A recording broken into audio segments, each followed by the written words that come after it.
চমৰীয়া বমত নীতি বহিৰ্ভূতভাৱে গঢ় লৈ উঠা ইটা ভাটাক লৈ সৰব গাঁওবাসী শীঘ্ৰে বন্ধৰ দাবীত ৰাজ্য চক্ৰ বিষয়ালৈ লিখিত অভিযোগ দাখিল কামৰূপ জিলাৰ চমৰীয়া ৰাজ্য চক্ৰ বিষয়াৰ কাৰ্যালয়ৰ অন্তৰ্গত সোণতলীৰ চমৰীয়া পাম গাঁৱত নীতি বহিৰ্ভূতভাৱে গঢ় লৈ উঠা SBA নামৰ ইটা ভাটাক লৈ গাঁওবাসী ক্ষুণ্ণ হৈ পৰিছে খেলখুটি গাঁৱৰ শ্বহীদুল ইছলাম নামৰ লোকজনে চৰকাৰী নীতি নিয়মক জলাঞ্জলি দি ঘন জনবসতিপূৰ্ণ অঞ্চলত নীতি বহিৰ্ভূত ইটা ভাটা স্থাপন কৰাত ৰাজ্যৰ বিস্তৰ ক্ষতি সাধন হোৱাৰ অভিযোগ উত্থাপন কৰে উল্লেখিত ইটা ভাটাই সৃষ্টি কৰা প্ৰদূষণৰ ফলত কৃষিজাত সামগ্ৰীৰ লগতে গছ-গছনি ঘৰ-দুৱাৰৰ বিস্তৰ ক্ষতি সাধন হোৱাৰ উপৰিও বহু লোক অচুৰ ৰোগত আক্ৰান্ত হোৱাৰো অভিযোগ উত্থাপন কৰে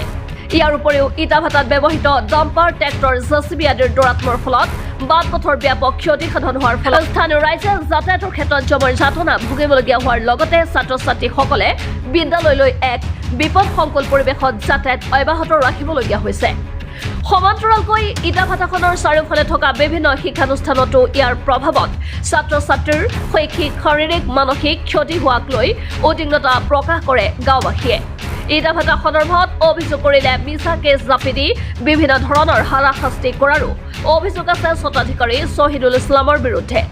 এনে অবৈধ ইটা ভাটা বন্ধ কৰাৰ লগতে ইয়াৰ স্বত্বাধিকাৰীৰ ওপৰত বিহিত ব্যৱস্থা লোৱাৰ দাবীত ইতিমধ্যে স্থানীয় একাংশ লোকে চমৰীয়া ৰাজ্য চক্ৰ বিষয়াক এক লিখিত অভিযোগ দাখিল কৰিছে উক্ত অভিযোগৰ ভিত্তিত চক্ৰ বিষয়া কাৰ্যালয়ৰ লাটমণ্ডলে সৰজমিন তদন্ত কৰা দেখা যায় এই স্মাৰক পত্ৰ মুখ্যমন্ত্ৰী কৃষিমন্ত্ৰী উদ্যোগ মন্ত্ৰী আৰু জিলা বন বিষয়ালৈ প্ৰেৰণ কৰা বুলি জানিব পৰা গৈছে চৰকাৰ তথা বিভাগীয় কৰ্তৃপক্ষই উক্ত ইটা ভাটা সন্দৰ্ভত কি ব্যৱস্থা গ্ৰহণ কৰে সেয়া সময়তহে লক্ষণীয় হ'ব ইহৰ ভিতৰত আমাৰ এইটো ইটা ভাটা অভিযুক্ত ইটা ভাটাৰ ওপৰত দেখাই দিব পাৰে চাৰিওপিনে আমাৰ হ'ল আপোনাৰ খেতি পথাৰ কৃষিভূমি আমাৰ এইটো আমাৰ যিটো আছে চালে আপুনি এইটো ৰাস্তা আমাৰ কেঁচা ৰাস্তা পকী ৰাস্তা নহয় আর এইটো রাস্তা দিয়ে আমার 20 টন 24 টন 25 টন কয়লা গাড়ি আপনার করে থাকে এইটো হলো আপনার মসজিদ এটি চাইলক এইটো হলো আমার মুক্ত ঘর আর আমার এটি যেটা আজানোর সময় হয় তেতার ওই আমার এনেকুৱা লাগে যে কিন্তু ভোল্টেজ বেশি হয়ে আছে তার নিয়মত বন্ধ রাখতে লাগে যেহেতু সি এটা ইসলাম ধর্মের মানুষ বেলেগ ধর্মের মানুষ হয় তথাপি কিন্তু বন্ধ করলে হয় আচ্ছা আর আমার গাঁৱত যিকেইটা ল'ৰা ছোৱালী মানে লেখাপঢ়া কৰি আছে তেখেতৰ লেখাপঢ়া অসুবিধা আছে যিহেতু পঢ়িবলৈ বহিবৰ সোমাই নাপায় তাৰমানে এনেকুৱা হৈ যায় আৰু গাড়ীৰ দিন ৰাতি 24 ঘণ্টা গাড়ীৰ শব্দ হৈ থাকে তাৰপিছত আপোনাৰ আমি যদি কিবা বাধা দিব খোজোঁ তাৰমানে এইফালে আমাৰ চব খাচ মাটিবিলাক কাটি শেষ কৰি পেলাইছে যদি আমি কিবা বাধা দিওঁ তেখেতে আৰু ভাবুকি দি থাকে কি যে তহঁতৰ কাৰণে আমি ডাম্পাৰ কিনি আছোঁ ডাম্পাৰত তলত লেভেলে মাৰিম তহঁতক এনেকুৱা ৰেকৰ্ডিং আছে আমাৰ পূৰ্বমাৰা হাতত আছে পূৰ্বটি দেখা দিব পাৰিম তাৰপিছত এইটো হ'ল আমাৰ স্কুল যে এম ই স্কুল এটা আছে ইয়াতে হাফ কিলোমিটাৰ দূৰ হ'ব তাৰ 1 কিলোমিটাৰ নহ'বই প্ৰায় চাগে আমাৰ এইটো কলেজ আচ্ছা এইবোৰ আমি যদি আমি কিবা ক'বলৈ খোজোঁ তেখেতে কি কৰে আমাৰ নামত কেছ কৰিব যায় মানে যোৱা তাৰিখে আমাৰ টাকা দি গেছে আমাৰ নামত দি দিছে যিটো আমি ইয়াতে নাচলি তাৰমানে তাৰ নেক্সট টাইম আকৌ কি কৰিলে পৰহিদিন আমাৰ ঘৰ পুলিচ আহিছে আকৌ বলে কেছ এটা দিছে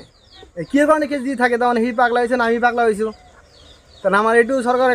ইটা ভাটাৰ মালিকৰ নাম কি ইটা ভাটাৰ মালিকৰ নাম চৌধুৰী লাইসেন্স আছে নেকি তাৰ লাইসেন্স আছে না আছে আমি গম নাপাওঁ অভিযোগ কৰিছে আপোনালোকে আমি অভিযোগ কৰিছোঁ কাক অভিযোগ কৰিছে আমি এডিসি সাৰাদাত অভিযোগ কৰি দিয়েছি কিবা তদন্ত হৈছে তদন্ত আজি মণ্ডলে আহিছিল মণ্ডলে আহি কিনে মুখিটো ভাবে দুটামান প্ৰশ্ন কৰিলে আৰু আমি যিখিনি পাৰোখিনি ক'লো আৰু এতিয়া কি বিচাৰে আপোনালোকে আচলতে আমাৰ এইটো বিচাৰো